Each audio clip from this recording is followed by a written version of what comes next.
What is going on, my Patriots? How y'all guys doing? Today we are going over and talking about what is going on with the House passing the stimulus package and what's next. But before I go into that, let me introduce you to our channel, which is Joe's News and Views, also Conservative News and Views. If it's your first time tuning in, go ahead on, hit that like button on YouTube. If you can, please hit the subscribe button, notification bell up top. Please share this video. Definitely share this video. Not to mention too, if you can do me a huge favor, go ahead on and follow me on all my platforms. If you don't know what those platforms are, go in the description down below. Also participate in the $5 challenge. That is in the description down below. Also, please donate to our GoFundMe for my wife's because of her medical conditions that are going on. Just describe that more in detail on the GoFundMe. Now, with all that being said, let's get into this situation. So, the House has passed the stimulus package. What is next? Now, before we talk about what's next, I know a lot of people. Let's give you a recap of what's going on with the stimulus package and what's in it.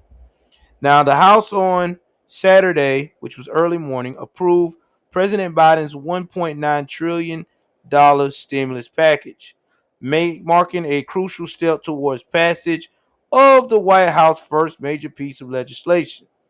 Now, Biden unveiled his proposal, the American Rescue Plan, last month, with hundreds of billions of dollars going to vaccination programs, expanded unemployment insurance, $1,400 stimulus checks when it's supposed to have been $2,000, state and local government, school reopenings, and more, which that is to be questioned where that's going.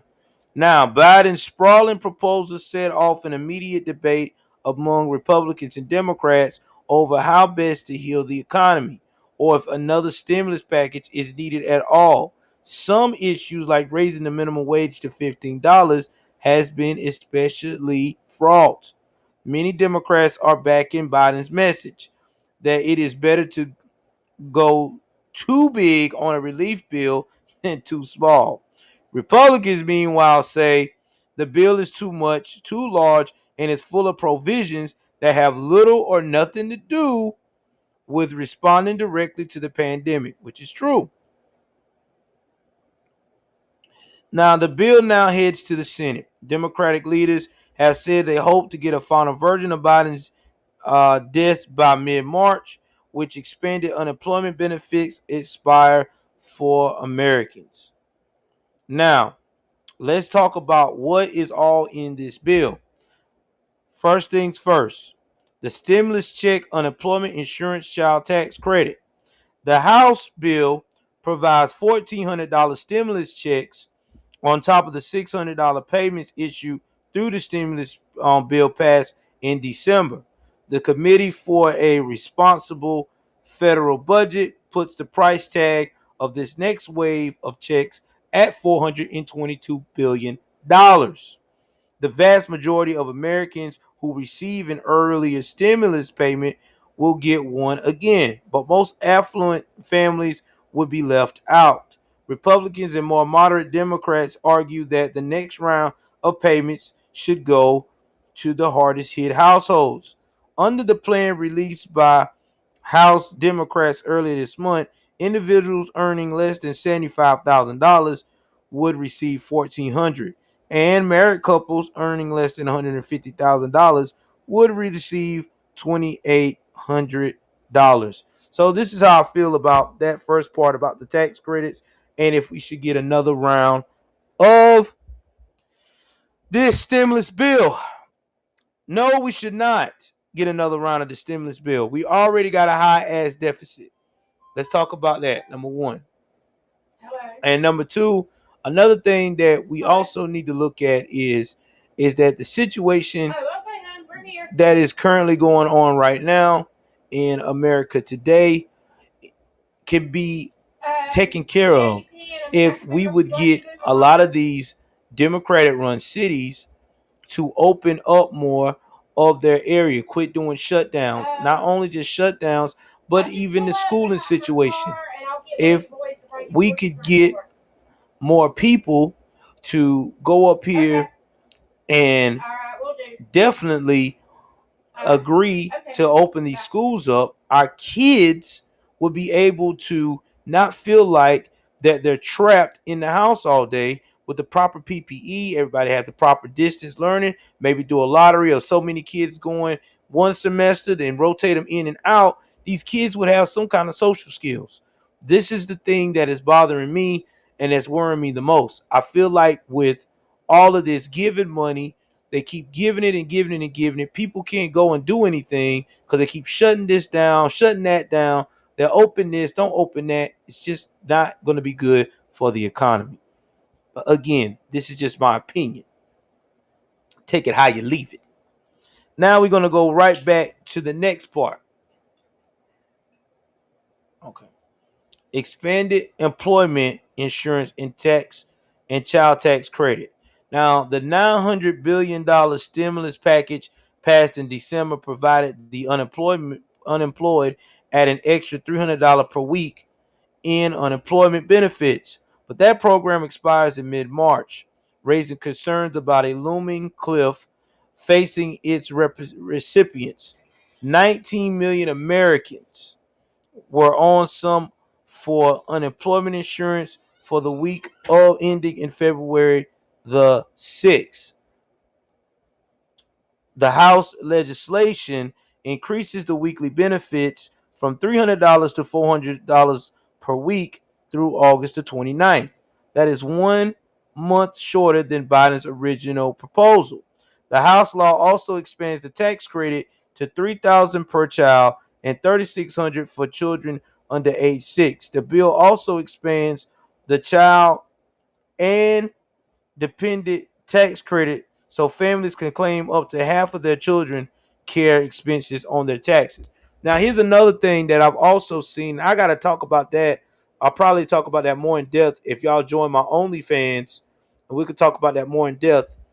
Uh, where I could go live on, we could talk about. They're saying that there's a possibility with this tax credit situation, people could get up to $1,400 within a year of money back altogether with the stimulus and everything they sent out. But my thing is that sounds all good, but how many Americans is really going to invest and take care of that much money? Y'all think about this now. We already in high debt. We already got things going on as it is. We give, yeah, the government giving us this all giving people all this free money, but we already know a lot of people is not going to take care of that money or invest it right. They're going to spend it like they're going out of style. I mean, look at how we as Americans do every time we get income taxes back, and I'm guilty of it too. A lot of us will go and blow it sometimes, a lot of times. I don't try to blow mine, but a lot of people also have high bills. So if you got a high bill or you got children, yeah, it's hard. It's hard. It's hard to save it. And not to mention too, to me, I just feel like you keep giving us Americans this money, it's going to create a deficit. And you know you're going to want it back. How are you going to get it back? You're going to raise taxes. You're going to raise something. I mean, that's just how that shit works. I mean, am I wrong? Y'all can always get in the comment section or talk to me while looking at this broadcast now and tell me your 2 cents. But I'm quite sure that all this money that we keep getting, we're gonna have to pay it back some way somehow. And I'm smelling tax rate coming out of the woodwork sooner or later. I mean, to me, I don't feel like this is going to be the hookup. Now, another thing that I also was looking at was the unemployment thing going up to $400 a week. Again, if you get an extra, you get $400 a week for unemployment.